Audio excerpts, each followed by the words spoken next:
For some, I'm sure their first video game experience was a big thing, but for me, I honestly can't recall what it was, as gaming's been in my bloodstream for as long as I can remember. Maybe it started when my dad popped a copy of Simpsons Hit and Run into his computer, I ran someone over and was like, "Oh, this is like that show we watch." Maybe it was playing Mario Kart DS with my older brother in the backseat during a long car journey. Maybe I wasn't old enough to truly appreciate the medium until I was much older, and therefore my first actual experience wasn't until 2017 when playing Breath of the Wild. Perhaps I knew nothing would ever top that because that was the last one I had for a while. It was around this time that I really dropped off gaming. I never stopped playing them. I would still hop on Skate 3, maybe play a game of Call of Duty or Smash Bros, but I was really beginning to put all of my energy into a different medium, film. Sure, I bought a PS4 for Spider-Man when that came out, but once I finished it, it was a glorified Netflix and Blu-ray player. I would go months without using it for its intended purpose. Cinema was my whole thing now. I was constantly watching them, writing about them for fun. I loved it. But after 4 years of that, you realize how most of them are all the same and just sitting there for hours on end, just watching a few lights on your TV, doing nothing else, really isn't that fun. I reached a state of fatigue, and over these past 2 years, I've gone back to gaming and mostly left film behind. And as happy as I am to be back to this art medium over the latter, it feels like I've come back at the worst possible time.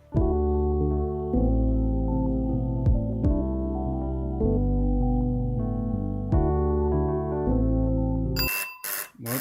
Why did it cut off? Why is it playing this music now?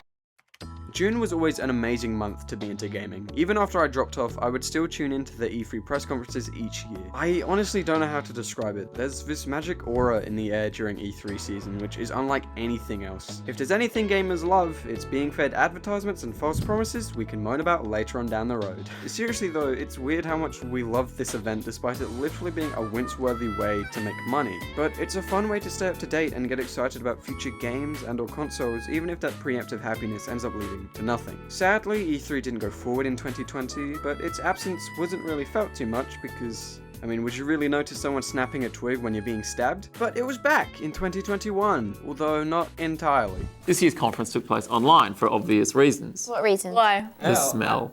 Smell. I remember watching all of the Nintendo Directs when I was younger, and still do, although a certain announcement made me consider stopping for good. And these smaller digital events were amazing. They were like a little mini Nintendo E3 substitute throughout the year before the real deal. But the keyword there is substitute, because when that's what E3 becomes, which it has, it feels really lackluster. It's just not the same. And this year, 2022, there was an E3 once again. Instead, we had Summer Game Fest, which was essentially its replacement after having a small conference last year to kick off E3 with. And oh my god, it was so dead.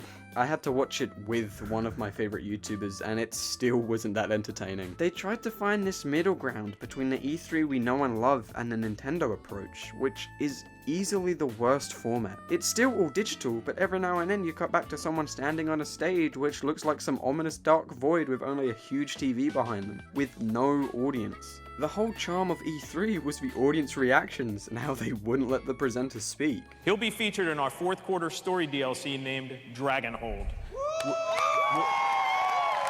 which will complete. This just feels so empty. Like they're pretending it's a real E3 when really it's just a Nintendo Direct wrapped up to look like one. Not to mention there were just no games that they talked about this year that really looked interesting to me. Ironically, I'm holding out hope that the rumors of a Nintendo Direct happening on June 29th turns out to be true to save this year's E3 season. I just want news on the Breath of the Wild sequel, man. And I know the pandemic shifted everything, but 6 years for an asset reusing sequel, which is a longer development time than the original game? I need news on it so I can temper my expectations so I'm not disappointed when it finally comes out, if it ever actually does. And also, what's going on with Metroid Prime 4?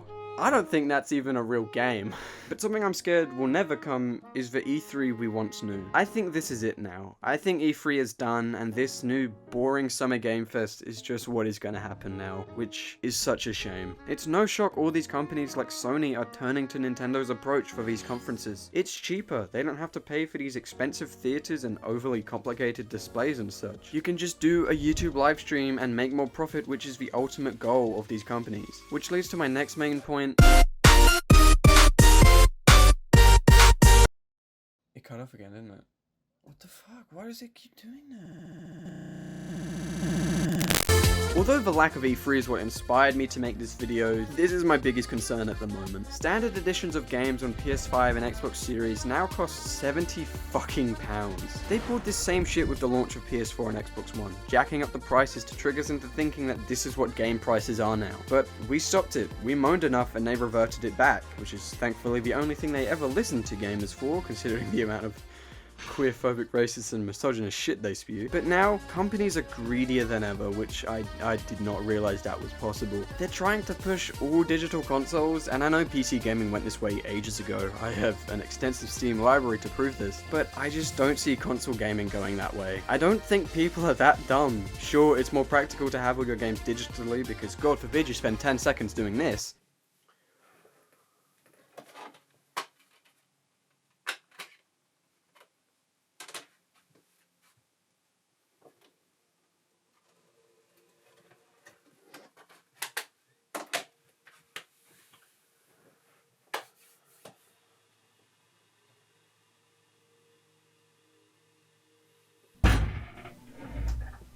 People will go with whatever is cheapest. Sure, an Xbox Series S and PS5 Digital Edition are cheaper than their counterparts, but you're not saving in the long run. The digital stores are far more expensive than real life stores as they're getting all the profit. So you may save money at first by getting a digital console, but you are then going to have to pay full price forever. Sure, you could wait for a sale, but the amount of times I get excited that Ghost of Tsushima is on a 25% off sale before realizing that means it costs 52 quid instead of 70, which is what full price was only a few years ago, and that's just not a nice feeling. It's better to spend the extra money at first because then you can forever go and find a new and sealed copy of something like Final Fantasy VII Remake Integrate for literally half the price, even when it's not on sale. And that's another issue people are riled up about, the amount of remakes, ports, and remasters. Most recently, The Last of Us remake, officially titled The Last of Us Part 1. Despite everyone knowing about it for the past year, Neil Druckmann came on the audience list stage during Summer Game Fest and officially revealed it. A game from 9 years ago, which already received a remaster 8 years ago, was remade from the ground up, and they are charging the full £70 for it, which is really scummy considering it's Sony's highest selling game of the past generation. So this, especially compared to entirely new experiences like Ghost of Tsushima, should not be what is now full price £70. But just like all the other games they charge that much for, they know they can get away with it because people will still buy it. And I have. You can tell me I'm single-handedly the reason for gaming dying, which is exactly what capitalism wants you to do, blame the poor instead of the rich, but gaming, just like any other medium, is up to the consumer. Sure, I agree, 70 is too much. Let's quickly pretend that inflation doesn't exist and games still only cost 40. I still think that that would be too much compared to a new experience, if you get what I mean. It shouldn't be the standard full price no matter what the standard full price is. But this is exactly what I wanted. After playing The Last of Us Part 2, I immediately hoped for a version of the first one for PS5 with the same engine as 2, so it can play like one complete story, because The Last of Us 2, up until very recently, was my favorite piece of art to ever exist across any medium. The game means so much to me, so I personally think that the 70 quid price tag isn't asking too much, because I know it will bring £70 worth, if not more, of happiness. I know I'm adding fuel to the fire here, but at the end of the day, am I supposed to fight this battle against big corporations, or am I supposed to strive for my own happiness? I honestly don't know, that's actually a big... I know that I shouldn't have to pay that price, but to me, it's worth it. You know, there are people out there who pre-order a collector's edition of Death Stranding that comes with a real dead baby in a box. To me, that's stupid, but people who buy it because they know it will bring them that amount of happiness, so good on them. You know, people who buy FIFA and COD annually, despite them practically being the same game each time, buy it because they know it will bring them £50 to £70 worth of happiness. What has definitely taken a huge chunk of life out of gaming, for the consumer at least, are microtransactions. I bought my fair share of shark cards when GTA 5 first came out, but since then, I'm good. I don't really want to support that because it actively makes these companies less incentivized to make something more worthwhile and artistic, knowing they can just charge 10 quid for a skin. But same rule applies. I'm sure people who buy those know that they shouldn't cost that much, but if it brings them £10 worth of happiness, then it's fine, I guess. And to quickly go back to Last of Us, so many people seem to think it's a pointless remake, which 1, you're seriously telling me this doesn't look better than this? 2, you're telling me the gameplay and combat of Part 2, which the remake now has, isn't better than the first? And 3, every port, remake, and remaster remaster are just as pointless as the other. They exist to give new people a chance to play a better version of the game for the first time, and old fans to replay a version of the game that developers originally intended. So I honestly don't understand why this, of all remake ports and remasters, is getting slammed. Do we need an RE4 remake? No, there's already a port of the original on PS4 you can go and play. Did we need a Battle for Bikini Bottom remake? No, just boot up an emulator. But these games are just a little bit older than Last of Us that people are blinded by the nostalgia of it all when it's the same deal. Stop complaining about things you don't want because other people most probably do.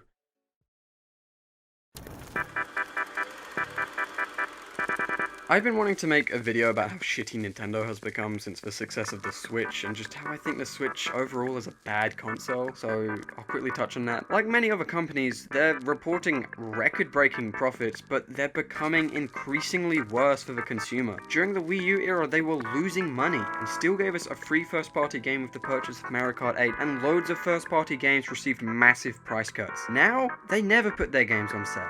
But the biggest thing that pisses me off about them is their overpricing of ports. The Switch is home to a lot of Wii U ports, which is understandable. It gives people the chance to play these fantastic games they may have missed out on because it was on a console they didn't have. Unless you count Breath of the Wild, which, I mean, technically it is. I only bought 2 of these ports because the rest seemed totally unjustified to pay full price for again, and it didn't seem worth it to me. But I did buy an infamous collection of ports, Super Mario 3D All-Stars. It was 3 bare-bones ports of very old games, the most recent being 13 years old at the time, but I didn't buy it because they scared me into doing so with their scummy limited release strategy. I bought it because I knew that, although it shouldn't cost the full £50, I knew it would bring that amount of happiness, and it did. Playing Galaxy alone again, now in a higher resolution, was worth the price of admission. I just wanted to quickly touch on that, because as a Nintendo boy my whole life, it really sucks to see them go from the good boys of the industry to the worst. So yeah, we shouldn't give in to these terrible abusive companies, and we should try to fight it, but at the same time, I just want to have fun playing a video game, and buying these ports is the easiest and most effortless way to do so. Oh no!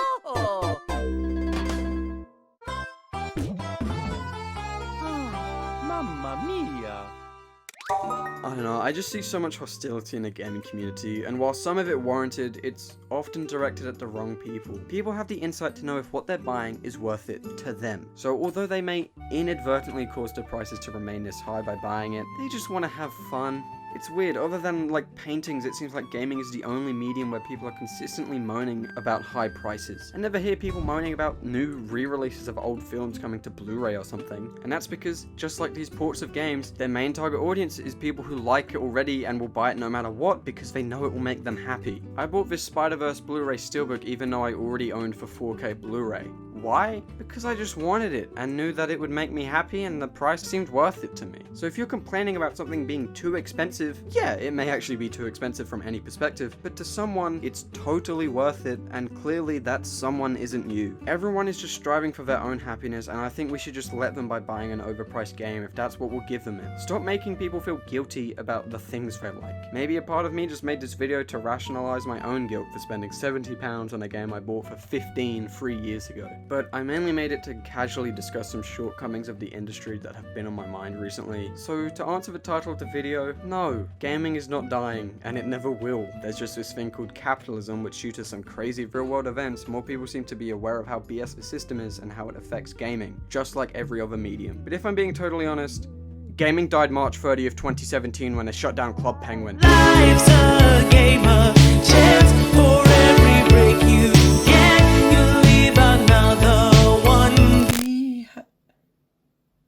What the fuck? What the fuck? I really need to get a new computer. So yeah, gaming's not dying. It's the exact same deal as film. You constantly hear people saying, "It's no good films anymore. All they do is remakes and sequels and generic blockbusters." Dude, have you heard of independent cinema? That's where all the good ones are. And it's the exact same with gaming. People complaining about how dead the industry is are barely exploring the industry. There will always be amazing independent studios putting out great games at prices that are totally worth it from every perspective. So you just need to open up yours. The universe is so much bigger than you realize.